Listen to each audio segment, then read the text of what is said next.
Hello, and welcome to Down in the Bunker. My name is James Merritt, and today I'm joined by the awesome Charles Lavallée. Charles, how are you? And welcome. James, I'm Thank you for doing joining great. us. Thank you so much. How you doing, huh? Yeah, I'm good, thank you. I'm good. Excellent. So, would you be able to tell us a little bit about yourself? Absolutely. Well, thank you too, James. It's a pleasure to be here and a pleasure to be part of your inaugural launch. So thank you so much. It's an honor. Just very quickly, my name is Charles Lavallée, and I am a director at Infinium, where we are a company out of the United States located in the DC area that has launched a information governance platform about 3-4 years ago. But I started off my career in the discovery space, which I think we'll talk a little bit about, and have been focused on new emerging technologies in the discovery disclosure space, and then today, of course, in the information governance, data protection, privacy space. Great. It sounds like you've got a vast amount of knowledge. How did you end up, or how did you fall into e-discovery? Because I know it's not an industry which you go to college to study. I want to be an e-discovery professional. So how did you find yourself in this industry? Boy, I'll tell you, it is a long story, and I'm going to make it as short as I can. So I did go to university with the intentions to go on to law school. Being raised in the Washington, D.C. area, parents who were part of the government here and actually working out of the White House, and a brother who went on and currently today is a very successful partner at a big law firm here in the United States. As you can see, it was a big influence of my upbringing to go in the direction of law. So I thought that I was going to go into law, but early on, I actually was a huge fan of music, believe it or not. And out of university, ended up pursuing I'll call it a somewhat brief, but I pursued a bit of a music career. So I'd gone to university studying political science and pre-law. I ended up attending and having the opportunity to go to a university in Switzerland for a year where I focused on international law and economics. But believe it or not, I got bitten by the music bug there, where I met a localized musician and ended up, developing this amazing friendship together, and then actually performing together at some point around the area where we were living in Switzerland, and then surrounding areas throughout Switzerland and so forth. So I returned back to the States, finished my degree, still with the intention, thinking that I'm going to go to law school, but I decided to take a year and pursue music. And I ended up with a band local here in the DC area that was a lot of fun, and we took it very seriously and had some pretty amazing performances and built a bit of a reputation and a localized following. But James, I have to be honest, the whole time I couldn't fully walk away from law. So to help keep my foot into the legal field, I had taken a job during the day as a paralegal. And really? Back then I was doing patent prosecution and worked for a big patent law firm, litigation law firm here. So fast forward a few years, and getting to the crossroads of, is music going to be my career, or will law be my career? And I made the decision a few years into this that I was going to focus a bit more on music, and decided not to go on to law school, but continue to work in the legal field during the day. And make a long story short, here I am. So the music career didn't work out, but as I was transitioning out, and the funny thing is while with the group that I was a part of, we had the pleasure to play with some pretty big bands and travel here more regionally, I should say, in the East Coast, and going back and forth to New York, for instance, and playing in areas there. But when I decided to make that decision of where I'm going to be and what's going to be a little bit more secure and stable, I ended up in a litigation consulting company. And from there, that took me to New York City. At that point, I was no longer focusing on music, and started to build my career. And from the litigation consulting and the early days of reprographics, this then, of course, evolved into e-discovery, and I found myself really quickly more interested into the technology side. And after a nice career of doing consulting and sales on the services end, decided to leap over into technology, and that was several years ago, and never looked back. And from then, I found myself gravitating toward, as I mentioned earlier, new technology companies, emerging technology companies with e-discovery, disclosure capabilities, massive data processing capabilities, analytics, things of that nature.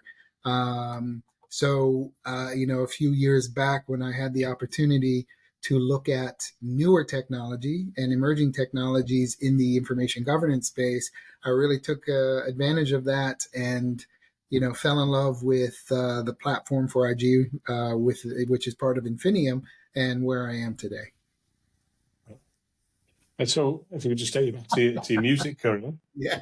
What was the genre that That you was guys that was a bit of a within? shock. I know we've known each other, but it's something I don't talk about often. And now I know, it'll be out there more in the space than it currently is. But no, we were so back in that day, and you can think of it. This is basically the early '90s.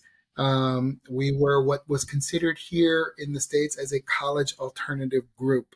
So you can liken that to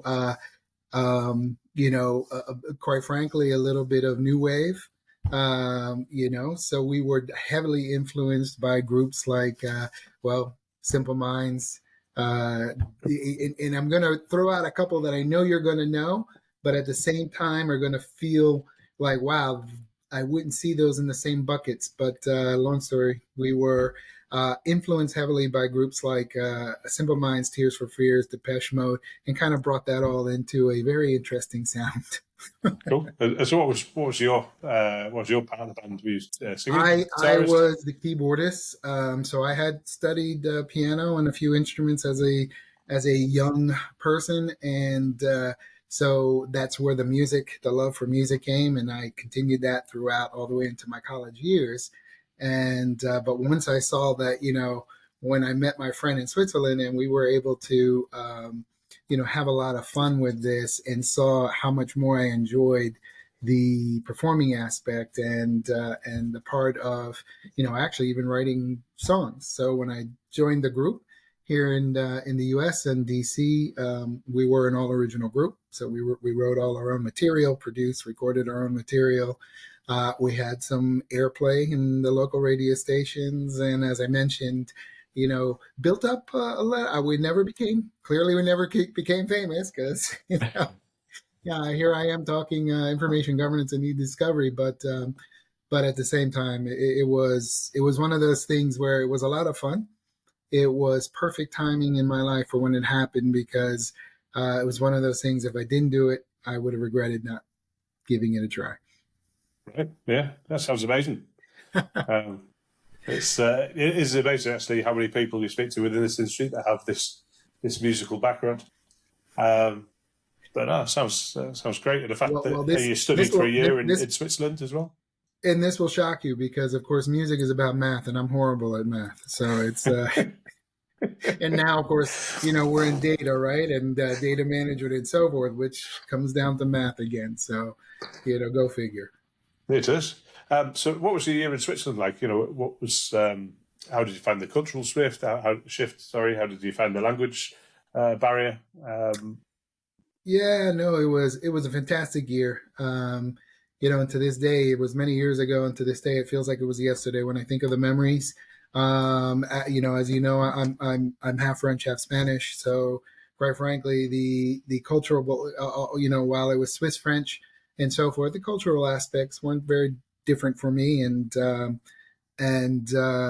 we grew up in a very sort of international upbringing anyway, not just because of our background here as a family, but my parents and my father's role, for instance, working in the U.S. government, he was an advisor and an international economist. So he actually happened to be traveling back and forth for several years to Switzerland and other countries around the world for the various conferences and things like the GATT, the General Agreement on Trade and Tariffs, and so forth, right? So it was to say it was a bit of in my blood already.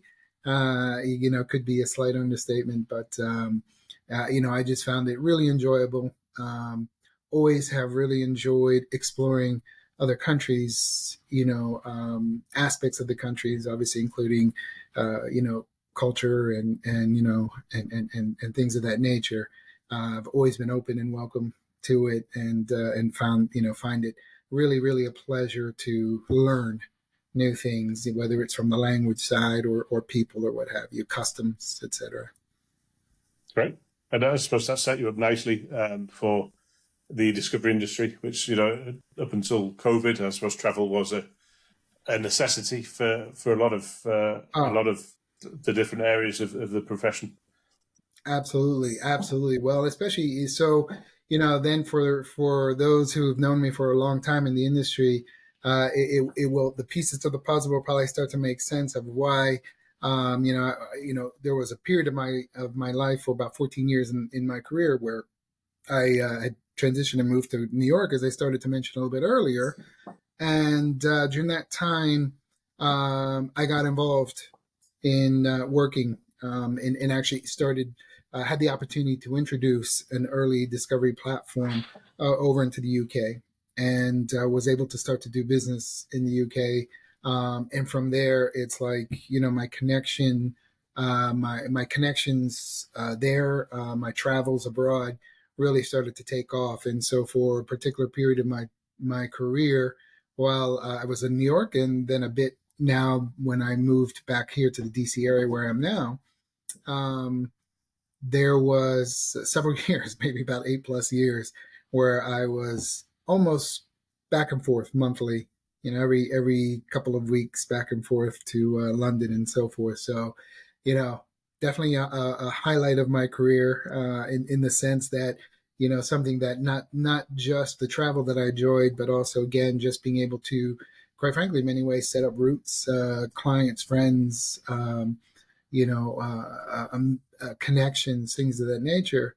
But then also being able to, from there, elevate those experiences to other areas, like, working out of Sweden for a while and things of this nature, that I was able to get involved in. So, at the time it was interesting on all levels, right? From a career, but just industry level, the opportunity to bring new technology that I really felt was able to, we were able to bring a solution to I'll call it newer challenges, but quite frankly, they were challenges that were being addressed and dealt with differently or newer at that time, right? In other markets outside the United States, certainly being addressed and viewed, probably a bit more intently than here at the time. But to have that opportunity to professionally be a part of that development around emerging technology that was really, really, in my opinion, helping organizations, helping clients with their issues, with the challenges, with the changes in the practices around e-disclosure and things of that nature, and then to build from there, the relationships as well. It's just been, one of the things in my career, one of the many things in my career that, I just feel like has been a wonderful experience, has been brilliant in many ways.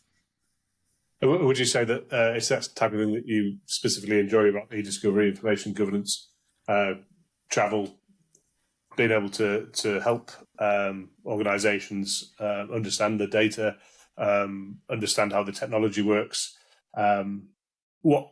What's the real sort of enjoyment that's kept you going all this time? Honestly, the enjoyment has always continued around the people, right? Um, I'll say that the people and the technology, because I really, it sounds funny for me. I think sometimes it sounds funny for me to hear myself say this, um, because I don't have, I've absorbed um, the technology and have become a more technologically proficient person, but I didn't come from a technology background, a computer science background, data management, database background, things of that nature. And through the years, because I've always looked to own the applications, and understand them as best as I could, that I was representing and working with at the time, because I wanted to be able to speak intelligently about those two, and I always want to be able to speak intelligently about those, the software and capabilities and use cases and things of that nature. I've always been someone who's wanted to be able to do that. Now, not just come in and try to sell you something, um, because then I think that there's more value, there's more benefit to the relationship, but then there is a relationship that gets built out of that. So there's really sort of a cross function between believing in the technology, believing that the technology can really help and solve X, Y, Z, or Z in this case, um, and and also the people that you're working with to to bring those solutions to market, whether it's on the client side or on the company, the team side. And it's there's without a doubt, I'll never say that it's always been a upward trajectory, and it's been a but it really has been what I feel like it's been what I've been able to make it, in the sense of you know really taking ownership and pride of what I do and how I do things, but at the same time making that connection to where the client, and building trust with the client, and ultimately, in many ways, like one of the things I do pride myself in is, so many of my so many of my friends in the UK or other markets, either started out as clients and or continue to this day to be clients still, and so that's just a facet of the relationship that we've built. So that's all been really exciting to me, and and during that particular trajectory is trying to also keep myself focused on what is what is the next solution in the or what are we going to do next in the market to that's really going to be drive greater value to the client, drive greater value to the organizations that I work with and that I have worked with. Yeah. Okay. No, I can empathise because I've been in the industry similar 15 years now, and I think people is definitely sort of the driver. Working for some great companies, you can work for some bad companies too. But Yeah. I've been fortunate in the firms that I have worked with. There's always been a great team, Right. and Right. then Yeah. obviously there's the interest for the side that I work on. It is about the cases as well. Each case is different and brings its own challenges, and so getting to use the different software for a different matter or a different problem is the challenge that sort of keeps me going. And I've been lucky enough to use 4IG on a case recently, and I have to say, it's I was a big advocate for it, and being able to use it on a live matter was a great experience. Yeah. I know the team I that you've got appreciate that. behind you as well is fantastic. The support team, they're very on the ball, and they know what they're doing, which is you don't necessarily get with every software vendor. So it was a really good experience. I Um, appreciate that very much. and how would you see the marketplace changing then over the next few Mm, years? wow. Yeah, the marketplace has changed, right? And pretty significantly, right? If we take a look at the the market before the pandemic lockdowns, because clearly a lot of things changed more rapidly as a result. Um, but if we take a look at the market prior to that, there there was and there always has been a constant um, churn, in terms of technologies out there to meet the demands of the market at the time. Um, and I think, this is not just um, insular to the electronic discovery, to the information governance market. And, without a doubt, this is across other markets, technology or what have you, that, we're always also constantly seeing innovation, right? And at some point, innovation does get a little bit ahead of the demand, or the requirements. And I like to say that those are our visionaries. And so I would just say that, as I started to kind of point in that direction a moment ago, is that since the pandemic lockdown, this the innovation, the drive for innovation. Obviously, there's a huge buzz now around AI, Gen AI, and Open AI and things of that nature. Um, the there's just a more rapid now movement toward identifying AI and identifying innovation. In this case, AI and what have you, and the best use cases for it, right? Um, so, prior to this, it was kind of interesting to me in the sense of being on like the discovery side where we were focused on, being able to process a lot of data and then, make sense of that data and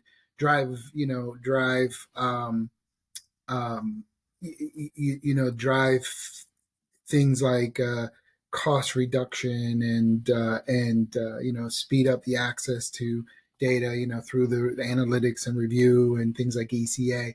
These were all things that have been innovative in the industry, but seem to develop, incrementally as we were moving, toward bigger data, faster, lowering costs, the cost of review and all those sort of things. And with each step in that scenario, it seemed like, we'd take a step and then take a breather and then take a step and take a breather.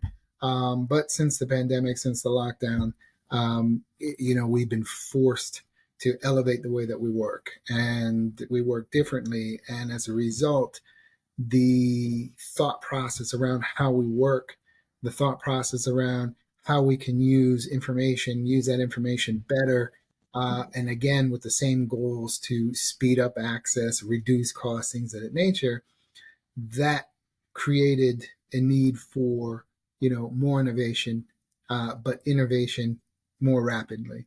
And that's what I see, because the conversations, I can say, in 3 years, with Infinium and with conversations around, information governance and so forth, and the benefits and what we are and the vision we have. In many ways, 3 years ago, we stepped out as somewhat a visionary group in terms of what we designed and how we designed 4IG and what problems, challenges, and future challenges we were already looking to address. So we had the opportunity to build a modern application, and step into a market where we were competing with several really, certainly really good technologies out there, but technologies that weren't built in the manner that that 4IG is, technologies that weren't built with the specific vision that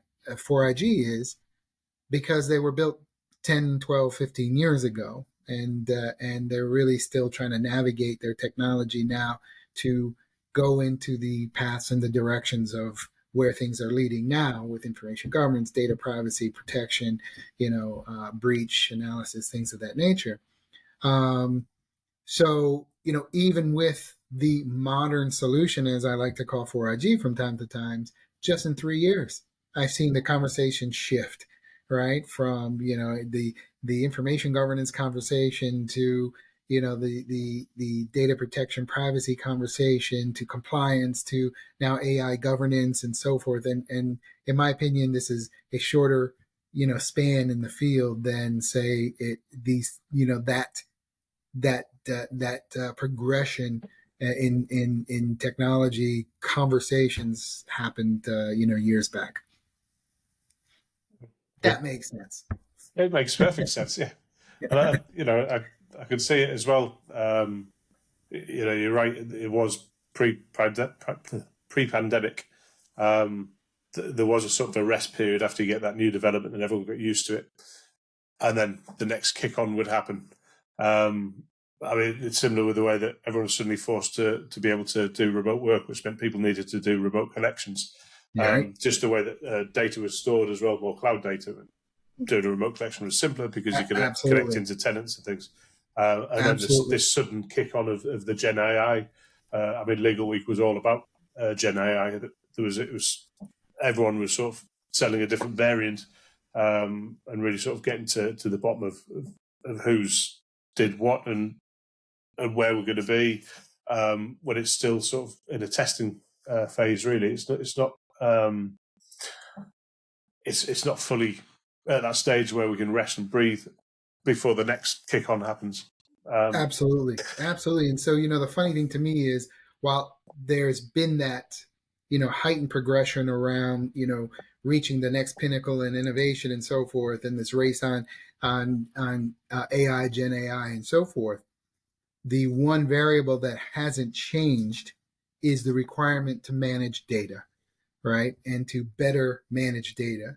So when you take a few steps back and decide to really look at the big picture of the landscape of your data minefield, so to speak, um, and this is a big position that we take on 4IG is, Gen AI and new technologies and new processes and so forth. That's here and it's coming. It's going to be better, right? It's going to continue to progress and innovate and become better and better. And we're going to find, greater use cases and outcomes with it and so forth. But the impact on the success of those outcomes is only going to happen in the more positive fashion, if we take a step back and look at the data that we're managing. So that's the one variable, whether we're talking about that today or if we were going to talk about this 10 years ago, that hasn't changed. And I do think that that is one area that gets overlooked, because we are rushing to prove ourselves to be bigger, better, whether we are practitioners in the space, or just fans of technology and innovation or what have you. But at the end of the day, the old computer science axiom of garbage in, garbage out still plays heavily today. So if I'm looking as an organization, and to me, these are interesting conversations. I find it interesting that the conversations don't always go, in the manner or the direction that, I thought or had hoped they would. Because we are, whether we're talking about AI or compliance, AI governance, or compliance technology, privacy technology, or even stepping back and talking about ECA back in the day, and analytics tools and TAR and CAL and all these sort of things. The other constant that hasn't changed is the need for education, right?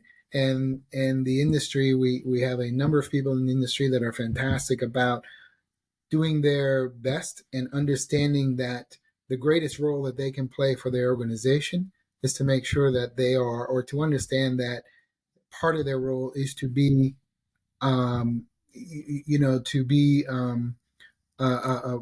what do you call that? I was going to say competent, but really on top of, the latest capabilities that are out there. It doesn't mean that organizations need to be buying new technology every 6 months. No. But to have that approach to understanding that, today this is my challenge. And if I continue to try to force, a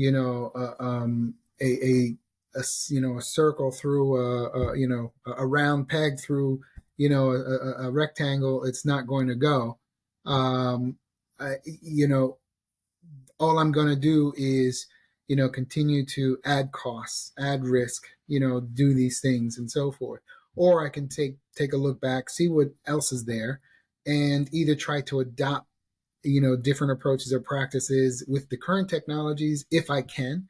If not, then realize that it's going to benefit the organization to make some kind of, transformation, right? And that's where it comes down to today, right? Today we're talking more and more conversations because of the leading discussions around AI and so forth. Really, it's got to be focused around the the the the variables that we can look at and identify and measure around digital transformation. And for me, this all begins at information governance and managing your data better, more efficiently, et cetera, et cetera. And what, quite frankly, this is probably a part two to your question earlier about, what still excites me, because these are the things that still excite me in the industry today. These types of conversations and trying to try to, in fact, it's funny. I some of the posts that I do on LinkedIn, I will often end with, let's get smarter together, and I really that's the approach I want. It's like, we've got we've got at Infinium 4IG in this pretty awesome information governance, data protection, compliance platform, but really, it's also learning and talking to the organizations where, the exchange of our information, our ideas, the thought process that goes into it. We become, smarter just for having those conversations too, even if, the relationship doesn't move forward. And hopefully, there was a mutual exchange there. But I that's another thing that I find really exciting is we really do have an opportunity, especially today, to embrace to embrace this ability to become smarter together. I think it's a great takeaway. Almost a responsibility that we have to grow together and learn together. Well, and I don't want to dive into those kind of requirements, but for instance, for attorneys here in the U.S., they have a requirement, in the bar association, so forth, to maintain this competency and this awareness and knowledge. And I think each region is scripted a little different, but the bottom line is this understanding that this is not just a good thing, for you and your clients to have some level of awareness of the technologies today, especially since that the shift around the practice, and the different, especially, clearly, we are focused more on the litigation side, plaintiff side, things of that nature, right? But this idea of that level of competency is relevant and is important, because there's so much of the practice today in our space evolves around or revolves rather around technology. Yeah, completely agree. As I started out, the EDRM was information governance shy. That wasn't added in until later. Right. But I mean, how do you know what to collect if you don't know what you got? And right. And now looking back, you see how important that is. Yeah, absolutely. I think this is another true statement to make. Regardless of the industry or regardless of your job, but there's always been that cliche around the age-old cliche of ignorance is bliss. Not in our industry. Not in our industry. It's dangerous. Flag of the judge. Yeah, it's dangerous. It's risky, and it can be very expensive. Yeah, that it can. So if we could take this to people just joining the industry, what advice would you give them for someone just starting out now? Wow. Well, firstly, I think this is a great time.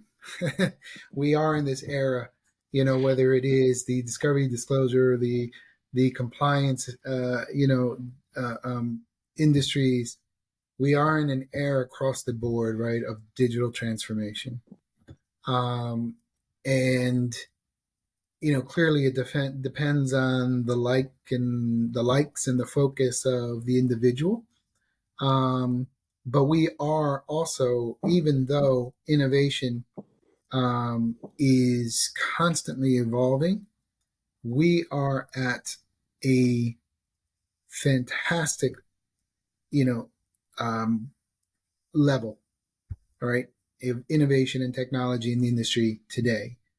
And when you think about, if when you think about everything we do today, and of course, it's only going to get deeper and deeper and more involved, but all of our actions and activities and our work life and personal life is so impacted and influenced by technology that the underlying core of that, of course, is the data and how that data is accessed and managed, etc. So for those of us on the side of the information governance side, and also the related legal practice side of all of this, it is a very interesting time. Today more than ever, and certainly over the last, you know, 5, 6 years, close to 10 years, but more than ever today, um, we are reminded daily of that aspect of, the impact data has in our lives, because we're seeing the number and in the increased number, right, of breaches, data breaches. We're seeing, new apps come out every day, right? And apps, 5 years ago were very different than apps today. And, 5 years ago, they weren't asking to track your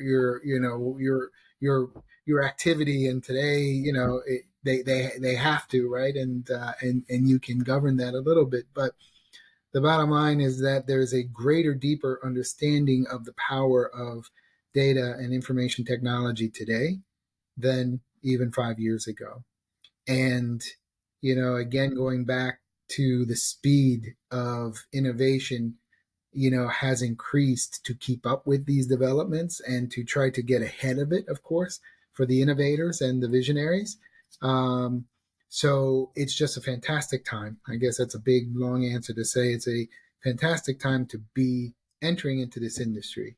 But also compared to years ago, or when I got, into the industry, we didn't have courses. You had computer science courses and things of that nature. Um, but we didn't have courses about the technology. We didn't have IoT and all of the internet related things, and of course the impact that cloud services and solutions and things. There wasn't any of that. So if you wanted to, or if you saw that, computer science, gave you an opportunity to go in a certain direction back then, you really, really were kind of ahead of your time in many regards. But today, we have more access. We have more access to the courses and in school and uni. We have more access to the courses online, right? We have more access to free courses that are available. You can just about almost attend uni through YouTube these days. Just go around and find the courses you want and put the time in and watch and listen and take your notes. But so yeah, so it's one of these things. At first, I would say if the idea of data management and regulation and quite frankly, the governance, from the legal perspective and from the compliance perspective, is something of interest. This is a fantastic time to be in this industry, because it's also the innovation is just going to compound, right? And God knows where we'll be in just a year from now. And today we're talking about a Gen AI and AI based reviews for lawyers and AI governance on the compliance side. We're going to get to the point where we won't have to talk about it because it's just happening automatically, right? It makes me think about this comedian I saw, and I don't remember his name, but a young guy here in the United States, and he was joking about Amazon. and how he gets into these fits with Amazon because, it used to be you would order something on Amazon and it would be there in 2 days, or a week, and then it was 2 days. Now you can order things and it would be there the next day. But today you can actually, there's a lot you can order that will be there in 2, 3, 4 hours. And he got to the point where now he's mad at him because why isn't it just showing up? It's like he shouldn't have to go and order. Amazon should know exactly what he needs and when he needs it, and it should show up. Well, guess what? We'll get there at some point, right? And so, so many of the of anybody, younger, older, whatever, getting into this industry now, you're going to be a part of that and the advances and the innovation that is to come, and it's exciting. But quite frankly, now also we see how all of this is impacting, not just where we live, but the global and how things are shaping globally. And you have an opportunity to be part of that. So, grasp it if you're into it. Check out all of the different resources I kind of plugged, whether it's school, university, internet, YouTube, what have you. It's there, and it's just great to have all that information at your fingertips. Because 5+ years ago, it not so much. No, that's a great answer. That's a brilliant answer. Thank you. And just before we wrap up, what's your passion outside of work now? Is it still music? Well, that's a great question. I have a few that might surprise you again, but so music has always been a passion. I actually haven't gone back to playing in many, many, many years. During the lockdown, I decided to take my first crack at writing music again, and I did for a little bit. But at the same time, I got into I've always had that creative side to me. And I would say that I have had a passion for cinematography and for photography. Today, still not a great photographer or cinematographer, but jumping on the technology and the innovation bandwagon, I got into drone photography and videography. Wow. So I took the next step here and in the States, and I got my Part 107 several years ago. About almost 8 years ago now? 6 years ago? 7 years ago? So that is our form here of our FAA registration certification to be a commercial drone pilot, which basically just means that I could be a drone pilot for hire. And so I got into the photography side, the creative side of it. I have had some of my photography selected and won some awards. I've had some of it published in some magazines. Wow. You're going to have to share this, Charles. I'm sorry? I said you're going to have to share this. Well, yeah, it's I actually have an Instagram account. It's Lavallée Photo, so at Lavallée Photo. But any event, that became a big passion of mine too, and I still enjoy it. I've taken a little break from it over the last couple months, and also getting back into some of the new regulations because we have a couple new FAA regulations, and you have those changes too over in the UK. And interesting enough, last time I was there, I actually got my UK certification online congratulations. in case I could, find some time to get out and about and fly and get some pictures done. But London is very much like the Washington, D.C. area where I live, which is basically, pretty much a no-fly zone all over the place. So. You've got to get yourself in the north, Charles. Get myself. Next time you come to the UK, come to the north of England. Say, right?